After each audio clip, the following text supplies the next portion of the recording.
What I'm gonna do is I'm just gonna have it right here. And then other things, like I'll hold it up and look around. If you would like a closer look or you need something explained again, please, please, please don't hesitate to ask. That's like really useful for the video, okay? Let's do it. All right, let's do it. So we're gonna start by going over all of the surface structures. So let's get a sense of orientation. Is this recording? Yeah. Perfect. So superior would be, hold them down here, like this way. Inferior is this way. This surface here is the dorsal surface. This surface here is the ventral surface. So again, everywhere where the cranial nerves are here, this is the ventral surface of the brain. Let's talk about some of the structures. So a couple obvious ones I want to point out. This whole part of the brain we call cortex. You could also call it cerebrum. Those words are interchangeable. It's fine to use both. This part back here, that's the cerebellum. Functions of the cerebellum include coordination, some pretty important other things for your body like breathing and heart rate, stuff like that. That's why when you get hit in the back of the head, it can be really problematic because there's a lot of important stuff that the brain does back there. Some other things want you to add one more structure. So this dividing line right here, that's gonna separate right and left hemispheres of the brain. So that's a giant sulcus, okay? And sometimes for really big sulci, they're also called fissures, Fissure. And the fissure that's separating on the surface of the brain, the right and left hemispheres, is called the longitudinal fissure. So longitudinal, Longitudinal,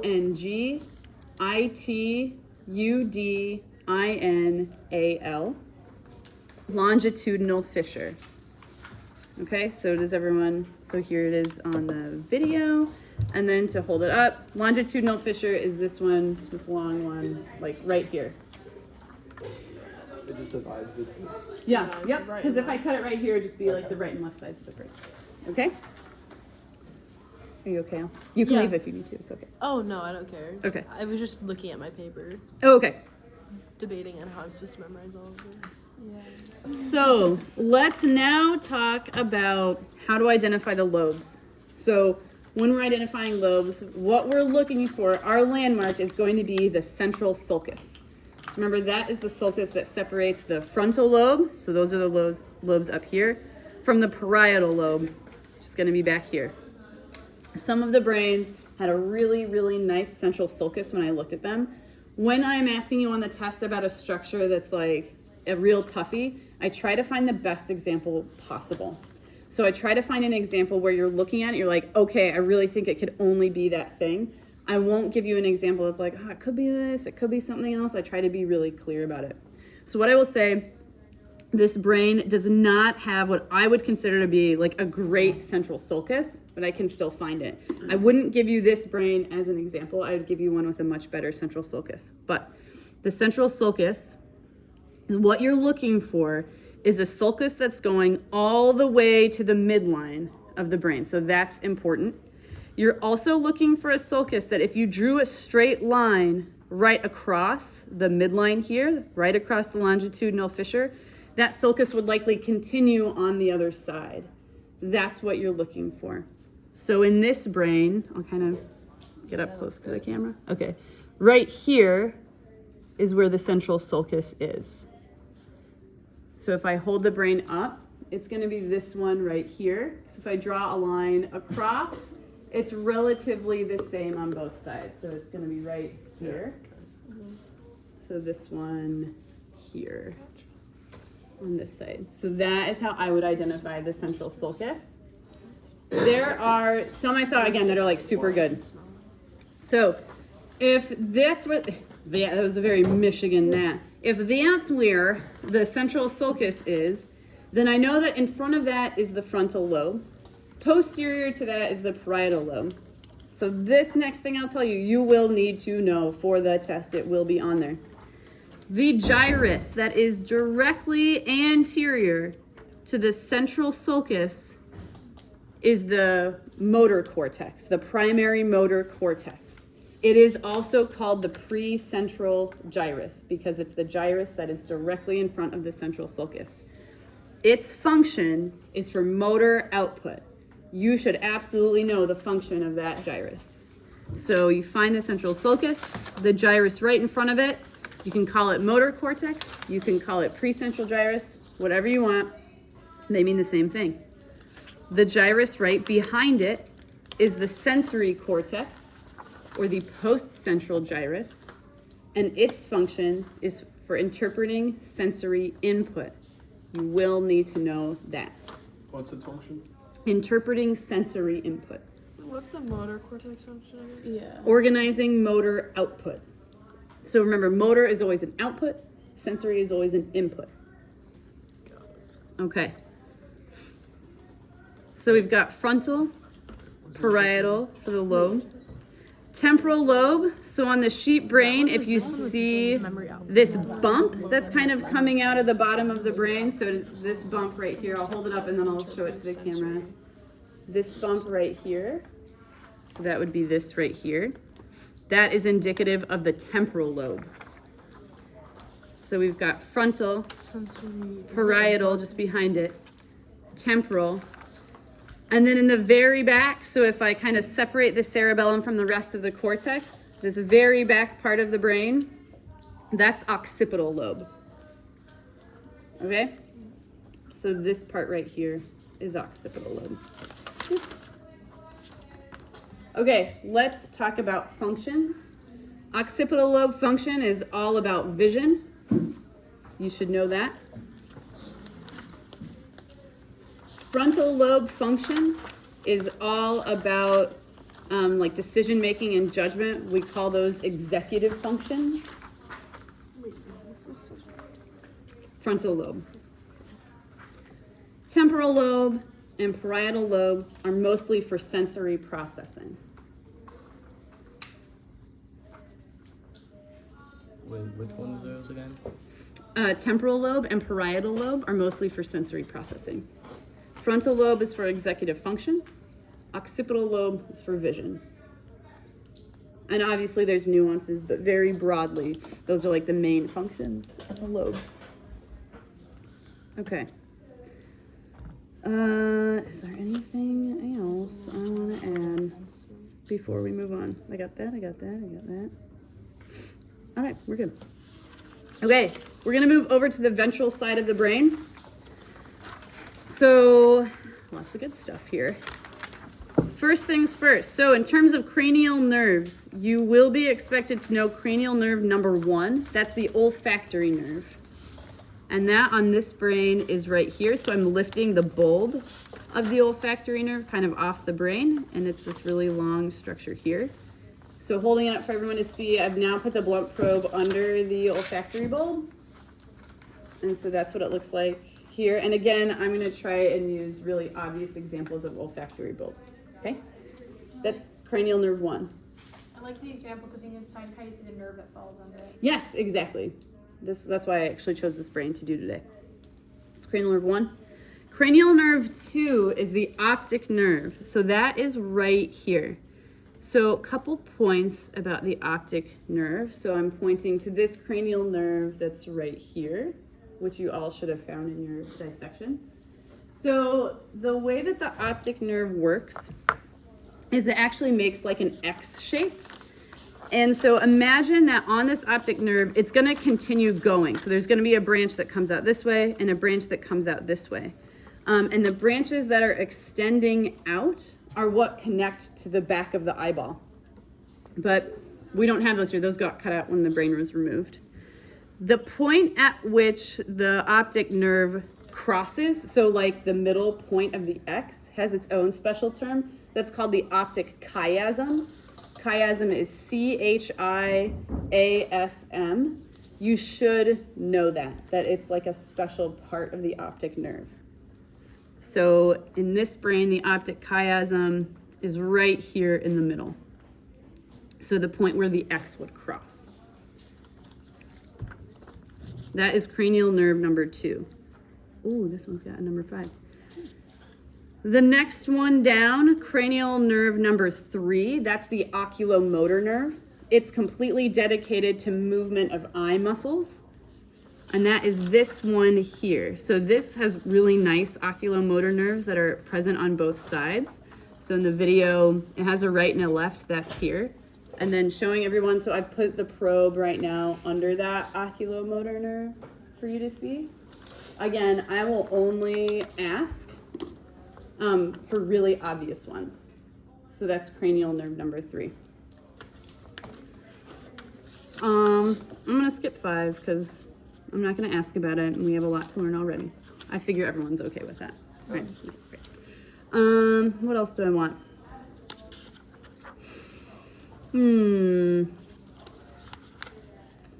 That's enough stuff, I think, on the ventral side for now. And now what I'm gonna do is I'm gonna make a cut where I'm gonna remove the cerebellum. It's a clean cut. Thank you. that It was actually cutting wasn't. I tape. only cut like half of it off. I'm gonna make a cut on the other side. Oh, God. That was good. Yeah. It, felt Could good. just played it Yeah. off. Okay, so now that I've removed the cerebellum, I am able to see some important midbrain nuclei. So these are structures that are like sort of deep in the brain, but you do need to know them for the test. So one way you could think of them is that one looks like a big butt and the other one looks like a little butt. And that's how I think of them.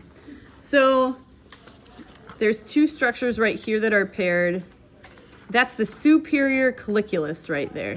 So if I'm holding it up, it's called superior because it's the one that's on top. That's more superior. So like this one right here. So for those people over here, it looks like that. Just underneath it, the bumps, that's the inferior colliculus. Colliculus is the singular form, plural is colliculi. So you have a left inferior colliculus and a right inferior colliculus. So to show that, it's these big bumps that are just below the superior colliculus. So those right there. If we talk about functions, superior colliculus is primarily related to interpreting visual information. Inferior colliculus is responsible for interpreting auditory information or the things that you hear. So vision. So both of these are sensory processing nuclei.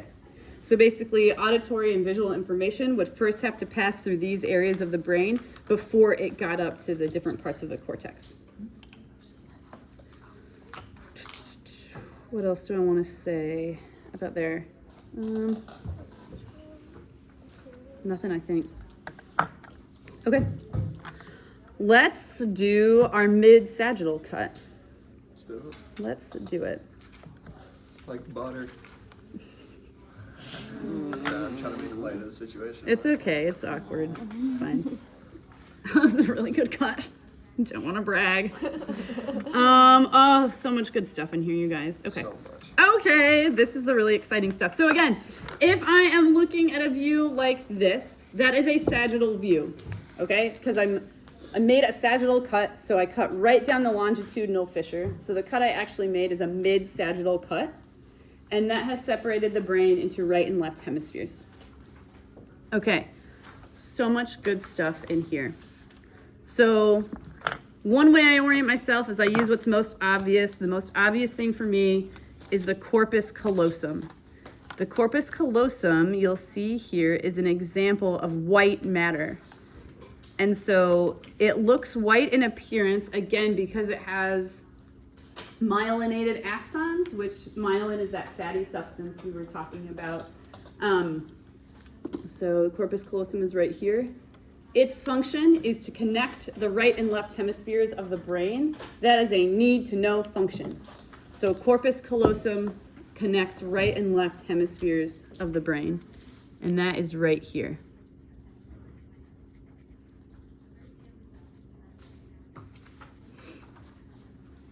Do I wanna? I'm not gonna add this other structure. All right. There we go. Oh, yes. Okay. So just underneath the corpus callosum, you will see a space in the brain. So anywhere where there's a space in the brain, that's a place where a very specific type of fluid will be. And that fluid is called cerebrospinal fluid. So cerebro like cerebrum, CEREBRO, and then spinal fluid. So it's aptly named because this type of fluid is present in both the brain and the spinal cord. It's got a couple important functions. One important function is that it serves as a cushion between the surface of your brain and your skull. So if you get hit in the head, it's got like a dampening effect, so you're not actually like damaging your brain so much. Other important function is that it contains a lot of ions and nutrients that are essential for the health of cells in your brain. So oftentimes when we talk about brain cells, we mostly just think of neurons, but you actually have lots of different types of cells in your brain, and they need cerebrospinal fluid to function. So the cerebrospinal fluid, it's circulated throughout your brain, the same way kind of that blood would be circulated throughout your body. So it kind of moves through this network of ventricles. The largest one, though, is this ventricle here, and this is the lateral ventricle. So the space just underneath the corpus callosum, this big space here, that's the lateral ventricle. Right there. Okay. Inside the lateral ventricle, and inside all ventricles, you've got some cells. So I'm going to dig these out right here. So kind of zoom in. Is that pretty good? Move a little closer. This? Yeah, up, Up, down a little bit. down? Right there. Okay. Let me see if I can. All right. Focus. Yep. Okay, gotta get focused. Okay. So those cells, it looks like pink kind of cushiony chewing gum that the probe is under. Those cells are called choroid plexus. And so that was a word that we added to our terms. Choroid plexus, those are the cells that actually produce the cerebrospinal fluid. So it makes sense that they're located in all the ventricles. Wait, what do they produce? They produce the cerebrospinal fluid, which you can also just call CSF for short. So again, like if we think of biology as always being a relationship of structure and function, it makes sense that if CSF is flowing through all these ventricles, then the stuff that produces the CSF is probably also located in the ventricles. So that way CSF doesn't have to travel too far. So we've got lateral ventricle, we've got choroid plexus.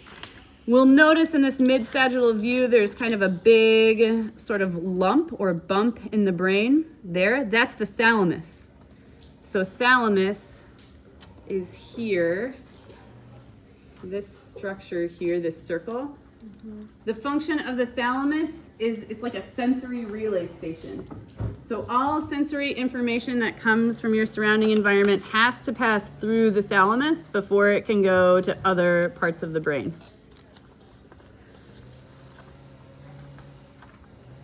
Okay, what else do I want to talk about? What are we doing over there? Leaf blowing. Just behind, so slightly superior and posterior to the thalamus is the pineal gland. So right here, this happy little bump. So here's the thalamus, right there's the pineal gland. That's the place where Descartes thought the soul lived. And if we can see, it kind of makes sense. I mean, not really, but it was really close to this lateral ventricle. So he thought the pineal gland was like sending signals through the ventricle, and the CSF was what was getting muscles to move. We know that that's not true. The pineal gland, though, is really important in regulating your sleep-wake cycles. And it does that with this structure right here, which is called the pons. So the pons is...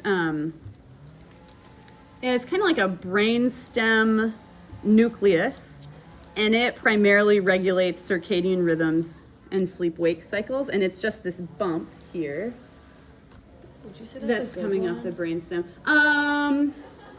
This one's like okay.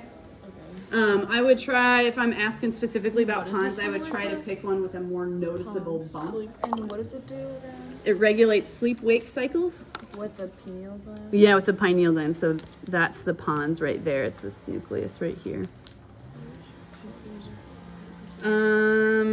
Medulla is directly behind it.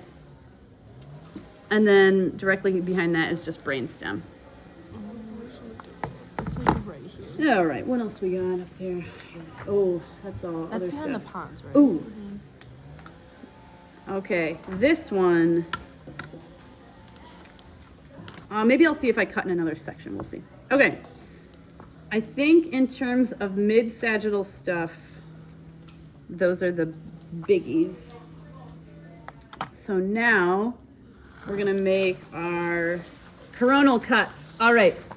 Where's this first one gonna be? Let's see here. It's gonna take so long. All these functions that you are like talking about that we're writing down, are those all gonna be on the test too?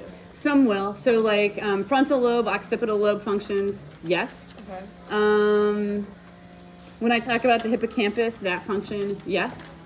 When I talk about corpus callosum, that function, yes. Other ones, I don't think so. So just those was 6. Yeah, It's a lot. it is a lot. So it's a lot. We gotta- I'm gonna take, we gotta I'm gonna write take one more. Great. This one's really. Oh yeah.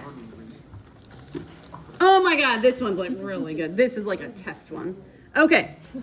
So what I've done now is I've made a cut separating the anterior and posterior parts of the brain. That's a coronal cut. So if you see something like this and I ask you what plane of orientation is this slice in, you would say coronal. If you see something like this and I ask you what plane of orientation is this in, you would say sagittal. Okay, so planes of orientation will be included on the test. Not horizontal because I don't cut anything that way. So you only need to know sagittal and coronal. So one thing that's nice to point out here is the difference between white and gray matter. So white matter is named because it looks white, and this is where all of the axons of the neurons are located. So white matter is all axons. So if I hold up this slice, you can just see like where the white matter is. It's like pretty obvious. Everything else that surrounds it is called gray matter. So gray matter is just this gray right here. And the reason it looks gray is because this is where all of the neuron and other types of cell bodies are located. So white matter are really like the projections that are coming out from the neurons, and gray matter is like the actual cell bodies of the neurons. That'll make more sense when we talk about neuronal structure, but for now, just know the difference between white and gray matter. What chunk is that? Is that like did I cut number This one? is cut number 1. Yep. Okay, so now we are going to talk about a really important collection of nuclei that are collectively known as the basal ganglia. So B-A-S-A-L, Basil, basal, like the not like the spice or the plant. Ganglia, G-A-N-G-L-I-A. And within the basal ganglia, there's a collection of nuclei. And these nuclei are responsible for like organizing things we want to do. So for example, one basal ganglia nucleus is responsible for helping your brain like organize what it wants to do with movement. It won't actually execute the movement, but it'll help plan, it'll help your motor cortex plan to execute it. And in Parkinson's, this is a specific type of nucleus that stops producing the neurotransmitter dopamine, so it can't really work anymore. And what you see in people with Parkinson's is a very stereotypical like shuffling gait, like a resting tremor, things like that, because even though they can execute the movement, the planning of it is what's affected, and that's why we see these really stereotypical like motor symptoms. Nuclei in the basal ganglia, and also the hippocampus, which is like separate from the basal ganglia, they do a lot of things with like memory, a lot of things with like planning and organizing of just general body movements, things like that. So you won't need to know the functions of those aside from the hippocampus. All right, let's talk about how we identify those. So Organized body. what you are looking for in a coronal slice is subtle, but this is a good example. So I am pointing to, with the probe, a series of striations. Striations is the science word for stripes. So I'm pointing to a series of stripes in this coronal section. And these stripes are actually a nucleus, and that nucleus is called the internal capsule, which is on your list. So here it is, I'll hold it up. It's these stripes that are right here. You can kind of see like a series of stripes going across that are pretty tiny. If I ask you this on the test, I will indicate that I'm like pointing to the stripes. They kind of look like this. Wait, what do they call them? The internal capsule.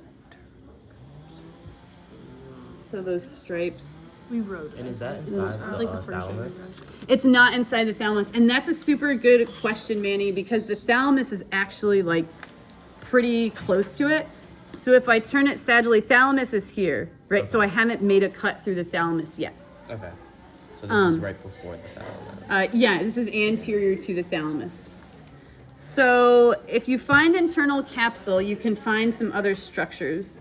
One of the structures you can find, I want to make sure I'm just telling you the right thing. So if you go more laterally, so you find the internal capsule and you move laterally, that's the putamen.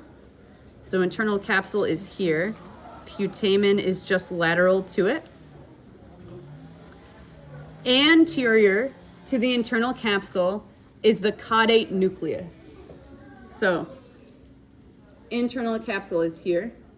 Putamen is lateral to it. Caudate nucleus is medial to it. So internal capsule is here. Putamen, caudate nucleus on either side. Internal capsule is here. Putamen, caudate nucleus. Internal capsule is right here. The first one. Putamen, caudate nucleus. So we'll do that one more time Is for the it camera. next to cap? Internal capsule Like to the is left here, now? the stripies. Putamen is medial. Caudate nucleus. Sorry, oh my god, I keep effing that up. Here's internal capsule. Putamen is lateral. Caudate nucleus is medial, and that is the God's honest truth. That's the one we write down. That's the correct one. That's the right one. All of those nuclei are part of the basal ganglia. Do I have a good example? Crap, I don't. It's a lot. Well, that's just like the notes, and then you have to like go and find all the functions. All right, I'll see if I can get a good one for something else. All right, I'm now going to make my next cut. So I'm going to make a coronal cut that is right in the middle of the All thalamus. the functions marked with like a star. Oh yeah, that's from a Is that- different is that thing. wrong? Yeah. Yeah, only know the functions of what I tell you. Oh, okay. I'm gonna cross that out. You know what it reminds me of? It reminds me of like Squid on Sunday.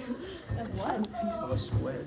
Like when you like cut it, or like octopus. It's kind of like that. Like The texture? Like the texture was. It kind of looks like it. Well, I don't want Is to that think just about me? that. I don't want to be weird. No, but- no, I agree. Okay. Didn't we see I the just hippocampus wasn't and other thinking one? Yeah, someone had a very good hippocampus slice. I think it was Angela. Yeah, but did we see the hippocampus in that other section? No, No, nope. that was in front of it. No, I'm not. In That was junior year. I can't. We haven't even looked at it yet. Yeah, that's where I'm gonna that- try one more. The internal capsules things that she went over. I just wrote Look at the break anterior. Oh. Oh! It's hard. She found Look it. at the break. Don't even look. Okay. Look at the break. Oh, there's. I'm maybe gonna try and stop look for paying one more thing, Think about it. and then we'll chat. I think it's in this slice. All I can think about is Are you looking for that little? Yeah, I am. You know, I knew you know what I was looking for because it was on your brain. I'll see. It's like this little like. I'll see if I can find it. All All right. can use it free to study the brain. So, this is a coronal cut solidly through the thalamus. Like there? Yep. Okay. Thalamus is here. So again, I'm still looking at the thalamus. So from a sagittal view, right, thalamus is right here. From a coronal view, it's right here.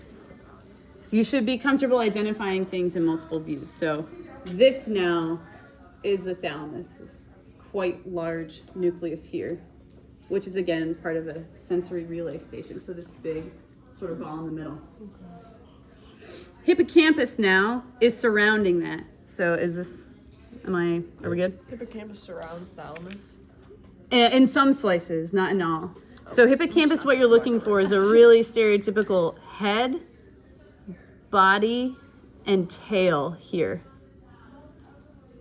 So head, body, and tail. Head, That's the body, and tail.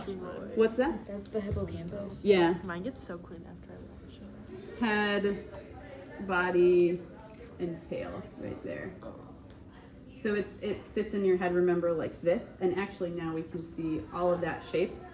You do need to know the function. So again, that's head, the body, and the tail of it. That's really important for like storing and encoding memories. What is this? The hippocampus. Hippocampus. Definitely know that function. So again, like the head. Yep.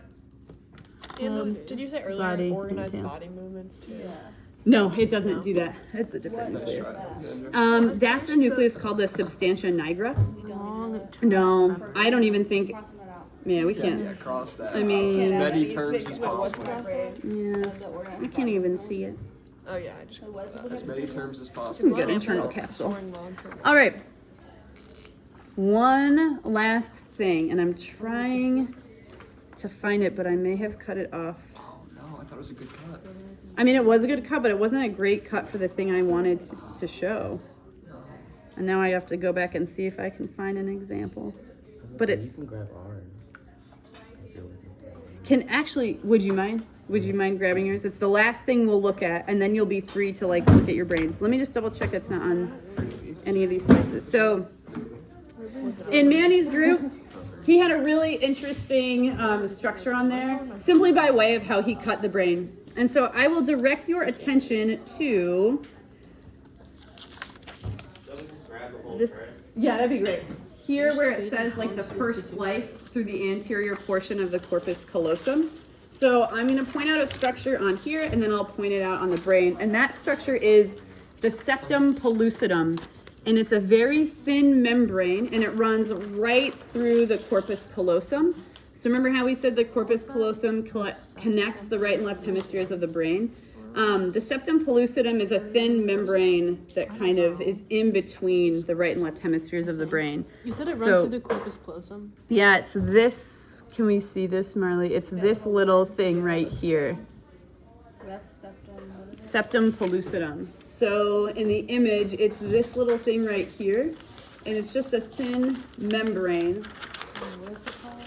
It's called the septum pellucidum. So we had that written down on our sheets. So it's this little guy right It's like here. the line. Oh. Yeah, it's the line, because it really is like a very thin membrane. Reminds me of the. It And reminds me of Manny had a really, really good one. the. It reminds me of the thing that's next to it. It's falling to the bottom. Yes, oh my god, if it helps. Oh yeah, that phrase is gonna start. I'm a You genius. don't think of it like your septum? Yeah, it's like I think whatever of the that tongue. little, I think of it the tongue thing Yeah, is. like that. I don't like thinking about that. I don't like tongue. I never think it's there. Oh, here it is. Oh, so good. Oh, it's just the line. Can I get up closer? All right, so Marley, okay, so this flap, that's the septum pellucidum. That tiny little flap right there. So I don't want to move it too much with the probe because I don't want to break through it. This thing, this flap, that's the septum pellucidum, just a thin membrane that helps connect is on the or board. separate rather the corpus callosum on either side. CID. This little flap. Oh yeah. Yeah, it does remind me of the tongue. It does. Yeah, I forget what that thing is I, called. I couldn't tell you either. I had a friend that got it pierced once and it got Oh, infected. that's It was horrible. gross. Wait, what is it? Why would you I want don't to know, get, they're you little see pokey that? things. Why would you want to get it pierced? No. That's horrible. Because you're like, I'm gonna be a rebel in But, like, college. why that? This here, septum Wouldn't this, like, pellucidum. impede your eating? Okay. Yeah, that sucks. Wait. Oh, sorry. Yeah, right? Okay, is a move lot the probe less- really quick. Yeah, I was like, that's like in your Perfect. mouth. This it's, like, membrane here. noodles So the in there, corpus like- callosum is this. Yeah, no, I'm good on that. We're good on that. I think so. Okay. The corpus callosum is this. What about Yes. All right. That is all of it. For the most part.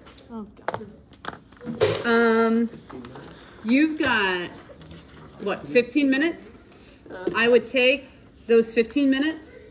I would look at your brains and I would just do a quick run through. So a little bit about the brains. You are welcome to use them like anytime, like you can use them today. If there's another class in here, that's fine. Maybe just work in the back corner.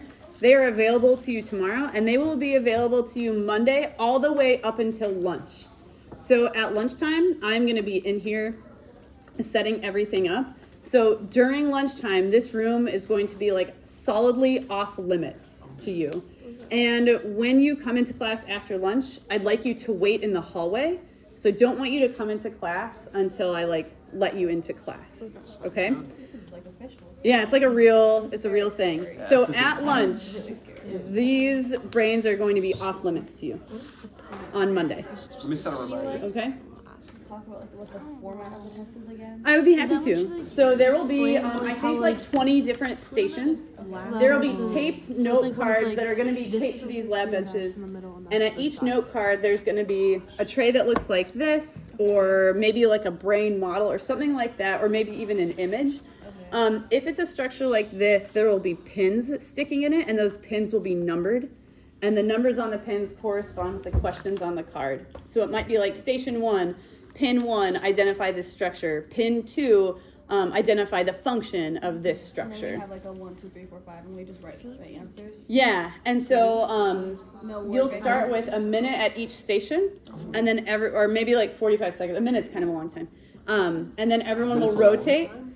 Well, don't worry, we get lots of time. So we go through once, and then we go through all of the stations again for like another 30 seconds per station.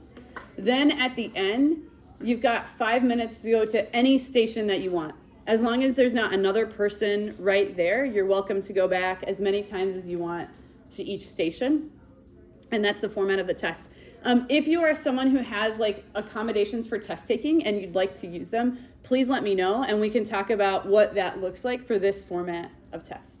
No word bank or anything, How many right? stations are there? Marley, sweet Marley. Listen, it's a rough. Do we get to use our notes? No notes, no word bank. Quick So note just- card. I'm just burning. No word bank. Yeah, So you gotta just brain. imagine So getting like a note we had to card. No like words. memorize how many terms exactly? Everything was on the back of it? Flashcards. Everything that I said a yes to, Okay. plus the additional things we added. Flashcards are have to come. And we just have to. So bad. Kelsey. Points off for not spelling it right. No, I don't take any points off for spelling anything incorrectly, but it's got to be Yeah. close-ish. It's got to be like, I know that you know what it's called. Maybe the spelling was off, but there are some times where I can tell people like, shit, whatever. And they get like the first half right, and the rest of it is just kind of like, blah, blah, blah, blah, blah. Like those I don't count because you're just taking a wild guess. I feel like I'm gonna get like it's like The whole cerebrum and test is cerebellum are gonna probably, mix up in I my think it's head like 40, maybe 40 points, It's like the whole. something like that. So It's And like it's how much just work is like that? 'Cause that's the like questions you are get, gonna be like, just what is this? Like yeah, sometimes identify I'll them. ask about planes of orientation, functions, or structures. And I try to be really specific. So if I'm asking you to identify a ventricle, I won't say identify this structure, I'll say identify this space. Okay. Because that's what a ventricle is. Or if I'm asking about a lobe, I'll say like identify this lobe. Okay. I need a brain break. So, okay. The last however much time is yours. I also totally get if you need a break, that's also fine. You can do whatever you want. Okay? I'll also leave this brain. I'll just stick it in the fridge. You are welcome to also study from this one. Totally fine. Okay? Or actually, this is yours, Manny. You're welcome to study from this one.